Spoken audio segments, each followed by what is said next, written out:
కదా మనకు సోట్స్ కానీ వాటికి సంబంధించిన ఆర్నమెంట్స్ కానీ ఎవ్రీథింగ్ అక్కడ అన్నీ మనం బోల్డ్ మన పెద్ద పెద్ద ఉన్నాయి.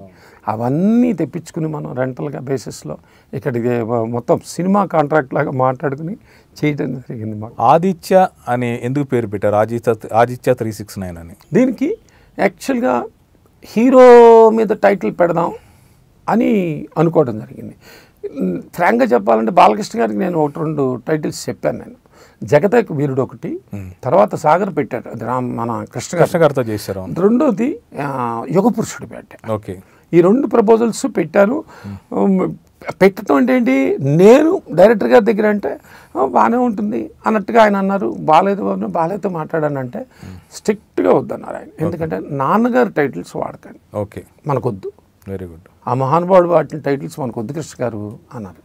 అప్పుడు నేను డైరెక్టర్ గారు మాట్లాడుకుంటున్నప్పుడు నిజంగా చెప్పాలంటే ఒక రకంగా ఆయన నన్ను అప్రిషియేట్ చేశారు. సార్ ఇప్పుడు టైం అంటే ఏంటి, టైం మెషిన్ అంటే ఏంటి, కాలంతో ప్రయాణం. కాలంతో ప్రయాణం చేసేవాడు ఎవరు? సూర్యభగవానుడు. సూర్యభగవానుడికి పేర్లలో వెళ్తుంటే ఆదిత్య ఉంది కదా సార్ అని, ఎలా ఉంటుంది సార్ మన డిస్కషన్లో బ్రహ్మాండంగా ఉంది, చాలా బాగుంటుంది ఇది ఆయన అంటాం.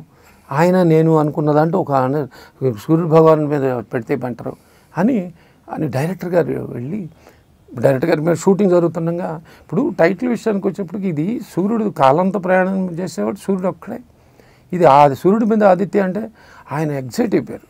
వెరీ గుడ్ టైటిల్ అది. ఎందుకంటే ఆయనకి తెల్లారలేసి ఆ హీట్ ఒకటి, సూర్యభగవాన్ని ఎక్కువ బాగా ఆయన ఎప్పుడంటే ఎండుంటే ఎక్కువ ఎనర్జీగా ఉంటాను ఎన్నోసార్లు చెప్పారు బాలకృష్ణ గారు. ఆయనకి అంత రిలేటెడ్, అద్భుతంగా ఉంది అది ఇది అన్నారు. కాబట్టి దానికి ఒక మిషన్ కాబట్టి దానికి ఏదైనా ఒక నెంబర్ ఇద్దాం అనుకున్నప్పుడు అది బెటర్ అలా వచ్చింది. నెంబర్ మాత్రం 369 అనేది ఎందుకు అయిపోయిందంటే నాకేదో అసెండింగ్ ఆర్డర్ అని చెప్పి, సార్ 369 పెడతాను సార్ అయితే అన్నాడు. అంటే అప్పుడు ఆయన వెంటనే నో ప్రాబ్లం, మీరు ఏం నెంబర్ అయినా పెట్టండి, దానికి నథింగ్ అన్నాడు. Because a very practical man director గారు. అప్పుడు బాబు దగ్గరికి వెళ్ళి నేను ఆదిత్య 369 అని, వెరీ గుడ్ 18 వచ్చింది, ఇంకా బాగుంది ఇది అని చెప్పని అన్నారు. అలా వచ్చిందండి ఆ టైటిల్. ఆ టైటిల్ మొదట్లో అందరూ అయితే కొంతమంది కమర్షియల్గా ఆలోచించే ప్రొడ్యూసర్, మన ముఖ్యంగా డిస్ట్రిబ్యూటర్లు, వాళ్ళతో చాలా సినిమాలు అప్పటికి మనకి లారీ డ్రైవర్ రిలీజ్ అయింది, అదిరిపోయే హిట్. ఈ టైంలో సార్ ఆదిత్య 369 క్లాస్ టైటిల్ పెట్టారే అంటే, మీరు ఎవరి గురించి ఆలోచించండి కృష్ణప్రసాద్ గారు, పర్ఫెక్ట్గా వెళ్ళిపోండి అని అన్నారు. అట్లా దానికి పేరు పెట్టడం జరిగింది. ఆ సినిమా అప్పట్లో బాలకృష్ణ గారు రెగ్యులర్ సినిమా బడ్జెట్లో తీశారు, అంతగా మించి తీశారా? మించి తీయాల్సి వచ్చింది. ఎందుకంటే బాలకృష్ణ గారు, చిరంజీవి గారు, ఈ మన హీరోల వాళ్ళని కమర్షియల్గా ఉన్న టైంలో కమర్షియల్గా అనేప్పటికీ సేల్డ్, ఇదివరకులాగా డిస్ట్రిబ్యూషన్ కూడా అంత ఉండేది కదా. అవుట్ రేట్కి కాంపిటీషన్లో అవుట్ రేటే ఉండేది ఎక్కువ. ఈ ఎంజీ సిస్టమ్స్ కంటే ఎక్కువ అవుట్ రేట్ ప్రాధాన్యత ఉన్న టైం అది. ఆ అవుట్ రేట్ కానీ అందులో వరుస హిట్లలో ఉన్నారు ఆయన. పైగా బ్లాక్ బస్టర్, ఒక రకంగా చెప్పాలంటే చాలా పెద్ద హిట్. చాలామందికి ఎంతమందికి తెలుసో ఈ జనరేషన్ కానీ lorry driver is commercial biggest hit. అలాంటి హిట్ వచ్చిన తర్వాత సినిమా నాది. ఆ సినిమా అయ్యేటప్పటికి లారీ డ్రైవర్ అమ్మిన దానికంటే ఎక్కువ వస్తాయి. అంటే ఇంకొక 20 లక్షలు, అది ఒక 1:10లో క్లోజ్ అయితే నేను 1:35, 1:40 దాకా టచ్ చేశానండి, వేసాను. కానీ నేను వేసుకున్న బడ్జెట్ని మించి ఎందుకు చేయాల్సి వచ్చిందంటే, ఇక్కడ ప్రధానంగా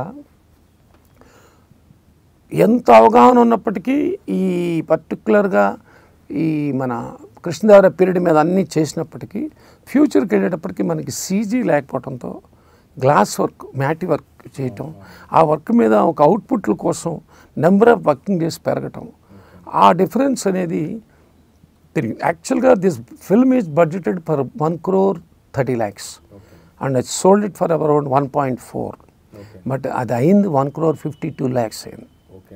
ఆ 12 లక్షల మార్జిన్ అయింది. డెఫిసిట్లో రిలీజ్ చేసేది. రిలీజ్కి వచ్చేటప్పటికి ఆ డెఫిసిట్ అనే పదం కూడా కాదు, ఎందుకంటే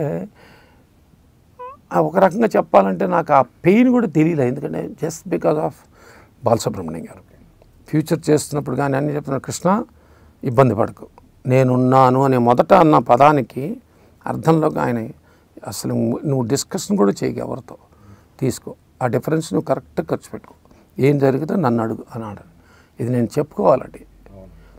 ఆయన ఆ ఫిలప్ చేశారు.